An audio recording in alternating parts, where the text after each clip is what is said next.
Ya, puji Tuhan. Kejadian pasal 15 itu ada 21 ayat.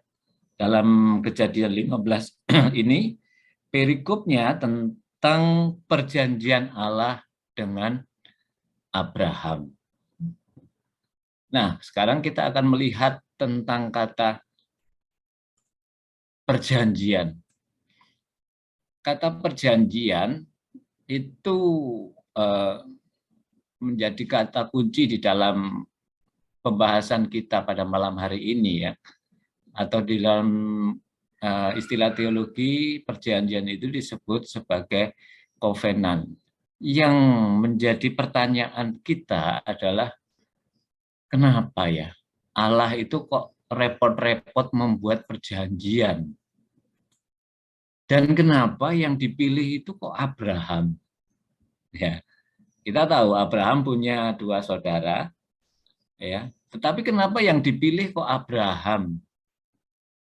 Ya, itu di dalam ayat pasal 15 ini memang tidak dijelaskan kenapa yang dipilih itu adalah Abraham.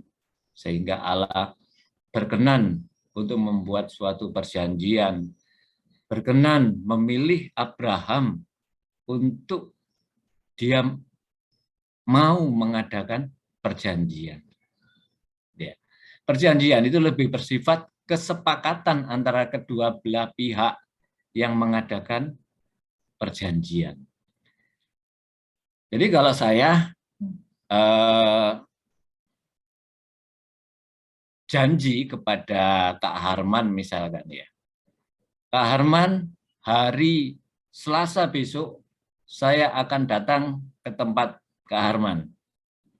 Nah, saya akan datang pada pukul 12. Nah, itu janji saya untuk datang ke tempat Kak Harman. Tetapi kalau perjanjian itu lebih bersifat dua belah pihak yang saling sama-sama mengikat suatu perjanjian, ya. Kalau kita melihat tentang perjanjian itu akan menjadi sah kalau kedua pihak itu sepakat. Dan harus, kalau kita membuat perjanjian dengan orang, itu dalam suatu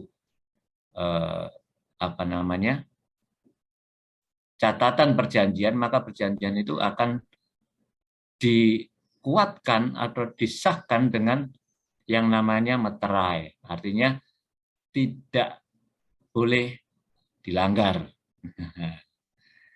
Kalau satu dilanggar, maka perjanjian itu akan bubar, ya. Itu perjanjian, kesepakatan bersama. Nah, kenapa Allah itu repot-repot dia membuat perjanjian dengan Abraham, ya? Dan kalau kita melihat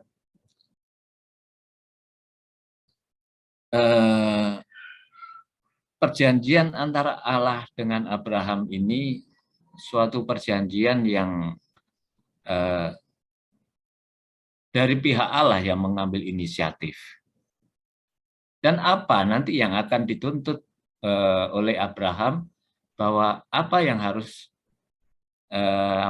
dilakukan oleh Abraham terhadap janji Allah ini. Dan itu Abraham juga harus mentaati, ya, menyepakati terhadap perjanjian Allah dengan Abraham tersebut. Nah, kalau kita melihat di dalam ayat yang kedua, ya,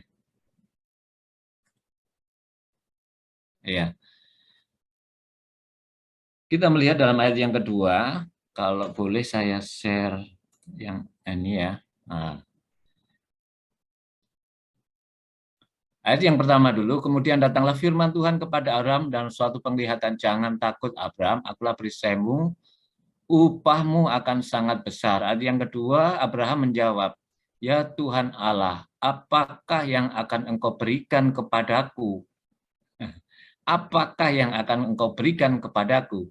Karena aku akan meninggal dengan tidak mempunyai anak. Dan yang akan mewarisi rumahku ialah Eliezer orang Damsyik itu.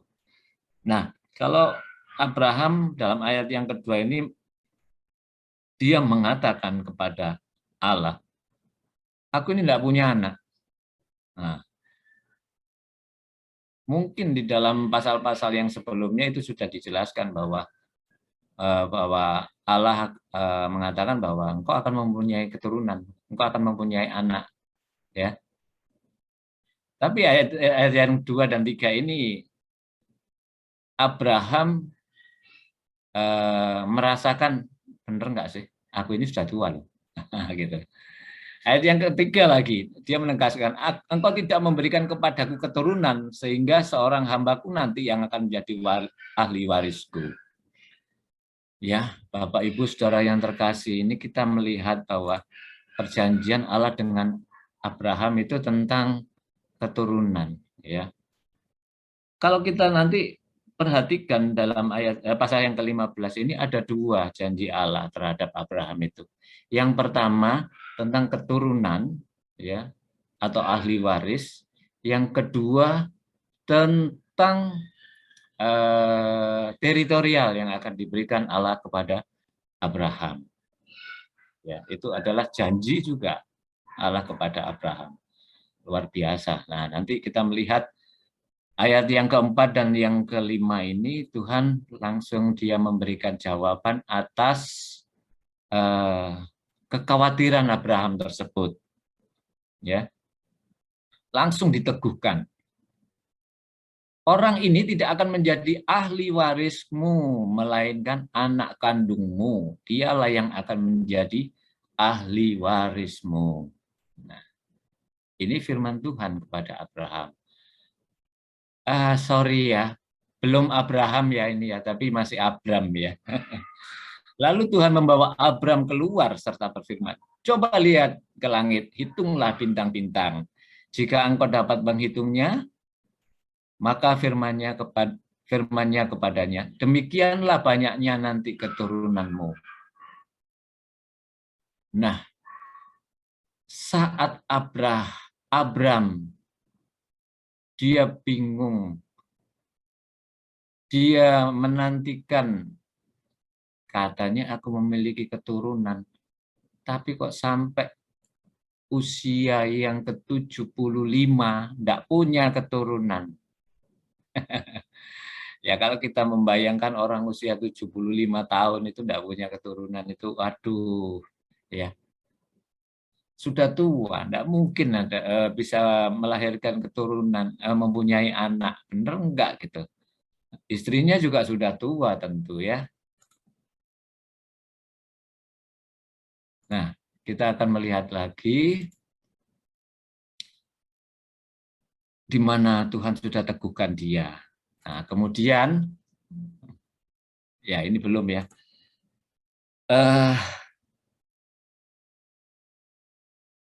Setelah Allah itu meneguhkan tentang janjinya kepada Abraham, maka Abraham kembali dia merasakan keteguhan imannya.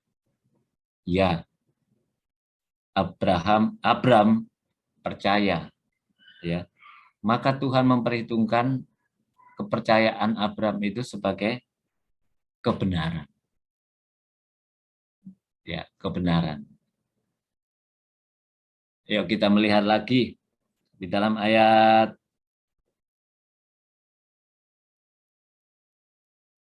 yang ke-7. Nah, ayat yang ke-7 itu selain Allah itu menjanjikan apa namanya? Ini slide saya untuk ayat yang ke-7 tidak ada ya. Ayat yang ke-7 itu janji Tuhan kepada Abraham tentang teritorial, ya. Lagi firman Tuhan kepadanya, akulah Tuhan yang membawa engkau keluar dari Ur Kasdim untuk memberikan negeri ini kepadamu menjadi milikmu. Ya. Ini Abraham sudah keluar dari Ur Kasdim. Ya. Kata Abraham, ya Tuhan Allah, dari manakah aku tahu bahwa aku akan memilikinya? Ya, dari manakah aku tahu kalau aku akan memilikinya? Ini kembali kebimbangan Abraham, ketidakyakinan Abraham akan apa yang dikatakan Allah. Kemudian Allah memberikan bukti bahwa dia benar-benar akan melakukan janjinya itu kepada Abraham. Ya, kalau kita melihat tentang kehidupan kita, seringkali kita ini mempunyai pergumulan. Ya, ini saya close dulu ya sharingnya ya. Nah, seringkali kita ini memiliki pergumulan yang sangat berat, masing-masing orang tentu memiliki. Dan kita sudah berdoa kepada Tuhan. Mungkin setiap hari kita doakan pergumulan kita itu. Dan sampai-sampai kita merasa, benar enggak sih bahwa Tuhan itu akan menjawab pergumulan saya? Benar enggak sih Tuhan itu mendengar doa-doa saya? Nah, satu hal yang paling penting ya, adakah Tuhan itu sudah menentukan membuat suatu perjanjian dengan kita? Nah, kalau kita ini dalam hidup ini kita tidak benar-benar mengandalkan Allah, tidak benar-benar berkenan kepada Tuhan, bagaimana Allah bisa memilih? Bagaimana Allah bisa mempercaya kita, kehidupan kita untuk Dia memberikan suatu janjinya kepada kita? Nah, tentu kalau Abraham, dia Allah tahu bahwa saat dia mengadakan perjanjian dengan yang namanya Abram itu, Allah mengetahui. Ya, ini kalau kita masukkan ke doktrin, nanti doktrinnya doktrin pilihan ya. Kenapa Allah pilih Abraham gitu ya? Sama juga dengan kita, kenapa Allah kok pilih kita gitu? Ya, tentu Allah mempunyai tujuan supaya rencananya itu ada terjadi dalam hidup kita. Lah kalau kita memiliki pergumulan, kita mengklaim sendiri bahwa Tuhan, aku klaim janjimu bahwa engkau akan memberkati aku, engkau akan menolong aku. Tuhan bisa menjawab, Sita, kapan ya saya ini membuat perjanjian dengan kamu? Lebih parahnya lagi kalau Tuhan katakan, kamu itu siapa? Kok tiba-tiba nagih perjanjian dengan saya untuk memberikan pertolongan, untuk memberikan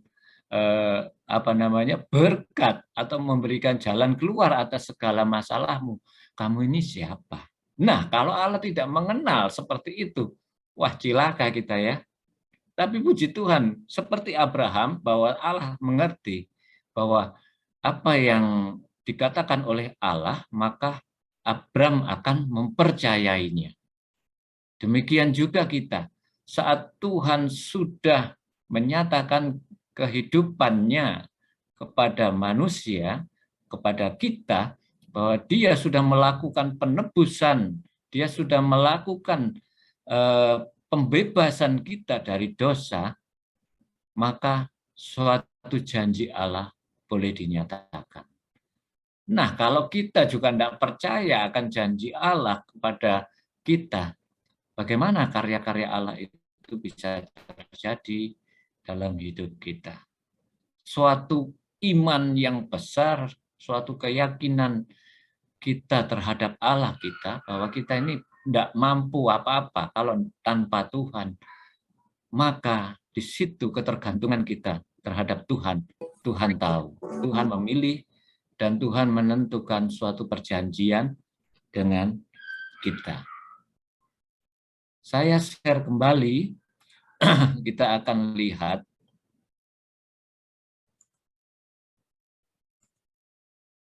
di dalam ayat yang ke-8, ya dikatakan begini. Ya Tuhan Allah, dari manakah aku tahu bahwa aku akan memiliki tanah yang kau janjikan kepadaku ini? Ya gitu ya. Firman Tuhan kepadanya, ambillah bagiku seekor lembu betina berumur 3 tahun, seekor kambing betina berumur 3 tahun, seekor domba jantan berumur 3 tahun. Nah, nanti kita akan melihat apa ya artinya kok 3 tahun, 3 tahun, 3 tahun ini. Ini saya sih belum terlalu apa namanya mendalami. Nanti kita akan sharing bersama-sama ya. Kenapa kok Allah menentukan uh, lembu itu harus lembu betina berumur 3 tahun, kambing betina berumur 3 tahun, domba jantan berumur 3 tahun. Kok ditentukan ya, ditentukan oleh Allah sendiri. Nah, dan juga apalagi seekor burung tekukur dan seekor anak burung merpati. Ya. Nah, kemudian ada coretan ya. Nah, kemudian kita akan melihat juga ayat yang ke-10. Diambilnyalah semuanya itu bagi Tuhan. Ya. Kita melihat bahwa apa yang dikatakan Tuhan, Abraham mau melakukan. Ya. Maka dipotong dua, lalu diletakkannya bagian-bagian itu yang satu di samping yang lain. Tetapi burung-burung itu tidak dipotong dua, mungkin terlalu kecil gitu ya. Nah, tapi itu yang dikatakan Tuhan, tidak perlu dibakar. Tidak ada kata-kata dibakar, harus dipersembahkan supaya menjadi bau-bauan yang harum. Tidak, cukup Allah memerintahkan seperti itu. Tetapi Abraham melakukannya. Nah, ketika burung-burung buas hinggap pada daging binatang itu, maka Abraham mengusirnya. Ya. Kemudian kita lihat di dalam ayat yang ke-12, menjelang matahari terbenam, tertidurlah Abraham dengan nyenyak, lalu turunlah meliputinya gelap gulita yang mengerutkan. Ya. Nah, kita melihat di sini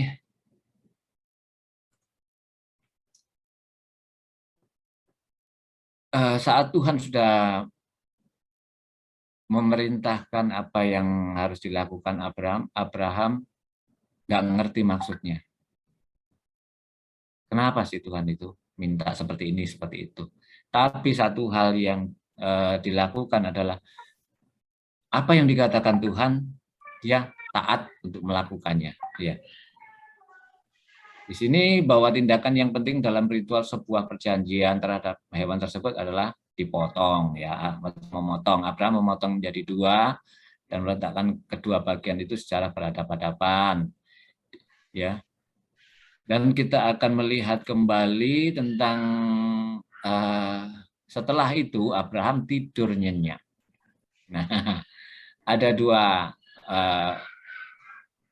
hal ini dari Clark dan Riri mengatakan bahwa gelap gulita itu tentang keadaan yang tidak mengenakan yang akan dialami oleh keturunan Abraham. Nah, ini pendapat ya, tadi itu penderitaan dan kesusahan yang dialami oleh anak cucunya selama 400 tahun di Mesir nantinya. Rairi juga mengatakan bahwa kegelapan yang mengerikan itu dirancang untuk menegaskan kekerasan yang diprediksi kepada keturunan Abraham di Mesir. Nah, tetapi di dalam ayat yang ke-17, ya, dalam ayat yang ke-17,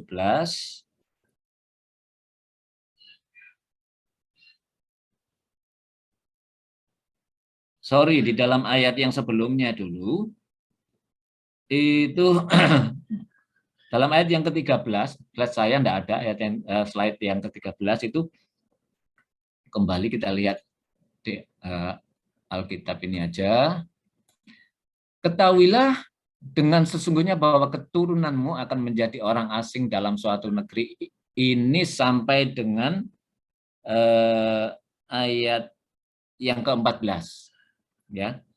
Itu suatu nubuatan Allah sendiri terhadap keturunan Abraham, bagaimana nanti keturunannya itu akan menjadi budak di Mesir, ya, Tetapi Allah akan menolong umatnya. Ya.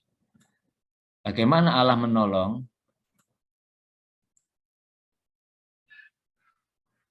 Pekerjaan Allah akan dilakukan oleh Allah sendiri. Ya. Ayat yang ke-14, tetapi bangsa yang akan memperbudak mereka akan kuhukum, dan sesudah itu mereka akan keluar dengan membawa harta benda yang banyak. Nah, ini dikatakan Tuhan pada saat Abram tertidur dalam suatu kegelapan. Nah, kalau kita melihat ini sebetulnya secara garis besar rencana Allah terhadap manusia, yaitu rencana penyelamatan. Secara lahiriah itu terjadi sebagai gambaran tentang apa yang terjadi dalam kehidupan Israel pada saat mereka dalam penjajahan, dalam perbudakan di Mesir. Allah sendiri yang akan membebaskan mereka dengan cara Allah sendiri. Ya, itu nanti dalam pasal-pasal yang berbeda ya. Ayat yang ke-16 juga itu keturunan yang keempat akan kembali ke sini. Ya, ke sini kemana? Ke tanah yang Tuhan tentukan kepada Abram. Sebab sebelum itu kedurjanaan orang Amori itu belum genap. Tetapi kita lihat di dalam ayat yang ke-17, ketika matahari telah terbenam dan hari menjadi gelap, maka kelihatanlah perapian yang berasap beserta suluh yang berapi lewat di antara potongan-potongan daging. Itu artinya Allah itu menjawab dan menerima ketaatan yang dilakukan oleh Abraham. Bukan persembahannya ya, tapi ketaatan Abraham atas apa yang Tuhan perintahkan. Apa hubungannya ya? Janji Tuhan, kemudian Tuhan memerintahkan ini, memerintahkan itu. Kalau Tuhan yang memerintahkan hal-hal yang aneh-aneh itu ya enggak apa-apa, kita lakukan. Ya. Tapi ini bukan hal yang luar biasa, tetapi itu bisa dilakukan oleh Abraham. Apa yang menjadi keinginan Tuhan, Tuhan memberikan perintah kepada Abraham dan Abraham melakukannya. Dan perintahnya itu tidak sulit kok. Potong ini, potong itu. Cuman seperti yang saya katakan tadi harus ada ketentuan-ketentuan ini tadi saya belum mempelajari lebih lanjut ya. Kenapa kok harus seperti itu? Nanti kita akan sharingkan ya. Tetapi dalam persembahan Abraham ini Tuhan menjawab. Ya. Daging yang sudah dibelah dua, ditaruh, dijejer-jejer ya. Saat mau dimakan burung, diusir burungnya ya. Nah, kalau saat Abraham dia tertidur, mungkin enggak burung itu akan kembali lagi dan memakan itu? Tentu mungkin. Tapi kenapa kok ternyata burung yang diusir itu enggak balik lagi? Melihat bangkai yang ada di yang sudah dijejer-jejer oleh Abraham itu. Ya karena itu memang yang diinginkan oleh Allah. Allah akan mengatur segalanya untuk apa yang akan diperbuatnya. Burung itu tidak kembali, tidak makan potongan daging itu, tetapi Allah menjawab bahwa dia mengirimkan perapian untuk membakar potongan-potongan daging itu. Dan pada hari itulah dalam ayat yang ke-18 Tuhan mengadakan perjanjian, kepada keturunanmu lah kuberikan negeri ini mulai dari sungai Mesir sampai sungai yang besar itu sungai Efrat. Ini perjanjian Allah terhadap Abraham ya. Di sini kita melihat suatu perjanjian yang sudah dilakukan oleh Allah kepada Abraham, dan Tuhan hanya menuntut Abraham tidak berjanji untuk tidak tidak melakukan hal yang neko-neko, cukup percaya saja. Percaya. Nah, dan percaya itu sebetulnya Ada yang mengatakan percaya itu sulit, ada yang mengatakan percaya itu tidak sulit. Nah, ini wilayah yang diberikan oleh Allah nanti ya. Tuhan memberikan teritorial untuk bangsa Israel di sini. Ya. Ini slide-nya saya tutup saja, sudah selesai. Nah, kita melihat bahwa ini suatu pergumulan. Orang yang tidak pernah ada masalah, mungkin tidak akan bisa merasakan bagaimana apa yang dirasakan oleh Abraham ini ya. Dalam pasal-pasal berikutnya nanti bisa dijelaskan berapa kali Allah menegaskan bagaimana janjinya itu pasti akan digenapi, pasti ya. Kalau Abraham dia merindukan tentang keturunan seperti yang dijanjikan Allah pada usia sampai dengan usia 76 tahun itu belum memiliki anak. Ya. Bahkan sampai Ibu Sarah mengatakan, mungkin bukan dari aku keturunan itu. Dari ini coba ambil istri, ambil gundik itu. Mungkin dari situ akan lahir keturunanmu. Ya, pikiran-pikiran yang apa namanya, secara manusia yang tidak sesuai dengan rencana Allah, gitu. Itu akan terjadi. Masa sih Tuhan itu akan mengabulkan? Masa sih Tuhan itu akan bekerja untuk saya? Masa sih Tuhan ini begini? Aku sudah bergumul untuk masalahku ini sudah 1 tahun, mungkin 2 tahun. Untuk masalah kesehatanku, kesehatan orang tuaku, kesehatan siapapun misalkan, kok nggak disembuh-sembuhkan?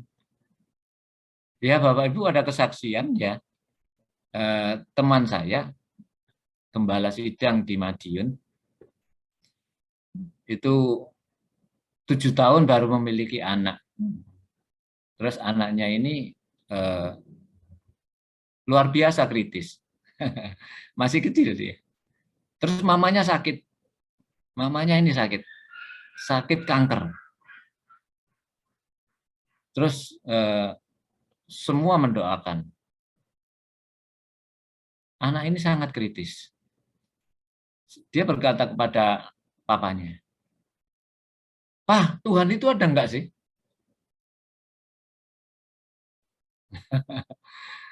Bagaimana untuk menjelaskan kepada anak kecil ini?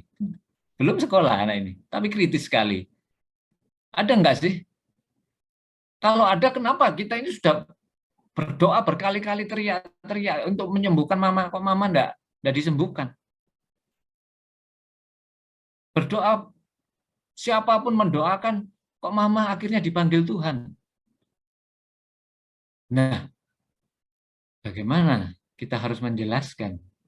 Seolah-olah pergumulan itu sia-sia. Seolah-olah pergumulan doa itu tidak dijawab oleh Tuhan. Harus memberikan jawaban yang tepat. Ya saya bilang, sabar. Ini anak masih kecil, sayang sama mamanya, emosional tinggi. Ya, itu nanti tugas kita bahwa mengarahkan bagaimana rencana Allah itu pasti yang terbaik. Ya, bukan harus berdoa dijawab, berdoa apa namanya, Tuhan kabulkan, tidak. Tapi sesuai dengan rencana Allah saja. Demikian juga Abraham. Ya. Kalau secara manusia lahir Ismail, itu anak kandungku. Tapi rencana Tuhan tidak seperti itu. Ya. Itu nanti akan kita bahas di pasal-pasal yang berikutnya. Luar biasa. Pergumulan Abraham, saya yakin bertahun-tahun dia Tuhan katakan engkau akan punya keturunan, engkau akan punya anak dari istrimu. Bertahun-tahun. Seberapa pergumulan kita, mungkin kita enggak pernah mempunyai pergumulan yang dahsyat seperti apa namanya Abraham tentang kerinduannya memiliki keturunan, atau kita punya masalah-masalah yang lain yang kita pergumulkan demikian hebat kepada Allah, termasuk saya memiliki pergumulan yang menurut saya sangat besar, yang tidak bisa saya katakan kepada orang lain, tapi hanya Tuhan yang tahu apa yang harus kita kerjakan, pun kita sampai tidak ngerti bagaimana kita harus melakukannya. Hanya Allah yang mampu melakukannya dengan mujizatnya. Puji nama Tuhan, biarlah iman kita itu benar-benar meyakini satu hal, bahwa keselamatan yang Tuhan sudah berikan melalui karya Kristus itu perjanjian Allah yang telah digenapi terhadap kita. Walaupun kita belum mati, belum pulang kembali kepada Allah, dan kita belum menyaksikan bahwa saya selamat di surga, tapi iman kita, apa yang Tuhan lakukan, apa yang Tuhan katakan, itu akan menyatakan pada saatnya nanti. Ya, puji Tuhan. Itu yang paling penting ya. Untuk masalah-masalah pergumulan di dunia ya semua orang punya. Ya, tapi Tuhan katakan ada yang tiap kali Tuhan meneguhkan, seperti Abraham diteguhkan oleh Tuhan tentang perjanjian Allah terhadap dirinya. Puji nama Tuhan. Amin. Cukup panjang ya sharingnya. Maaf ini waktunya. Saya kembalikan kepada Kak Arman.